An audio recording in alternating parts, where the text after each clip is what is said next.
X Y scatter, অর্থাৎ Y যদি x এর একটা ফাংশন হয় বা কোনো একটা বিষয় আমরা মেজার করছি, অ্যাকচুয়ালি এক্স ওয়াই স্ক্যাটার প্লটটা লাগে এক্সপেরিমেন্টাল ডেটা প্লটের ক্ষেত্রে।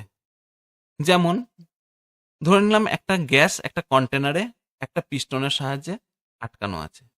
পিস্টনের সাহায্যে আমরা গ্যাসের প্রেসার বাড়াতে পারি বা কমাতে পারি। যেমন একটা ইনজেকশনের সিরিঞ্জ, সামনের যে অরিফিস আছে সেটা যদি আঙুলে করে বন্ধ করে দাও, দিয়ে পিছন থেকে পিস্টনটা চাপ দাও, তাহলে প্রেসার বাড়বে, ভলিউম কমবে।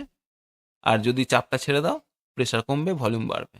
তো এই প্রত্যেকটা প্রেসারের জন্য যদি আমরা গ্যাসের ভলিউমটাকে রেকর্ড করি, তাহলে আমরা এই ধরনের একটা ডেটাবেস পাবো এবং তাকে আমরা এক্স ওয়াই স্ক্যাটারে ফেলতে পারবো।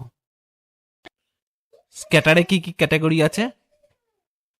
Point, point and curve line, শুধু curve line, point and straight line, শুধু স্ট্রেট লাইন, বাবল, ঠিক আছে, and this is customization option.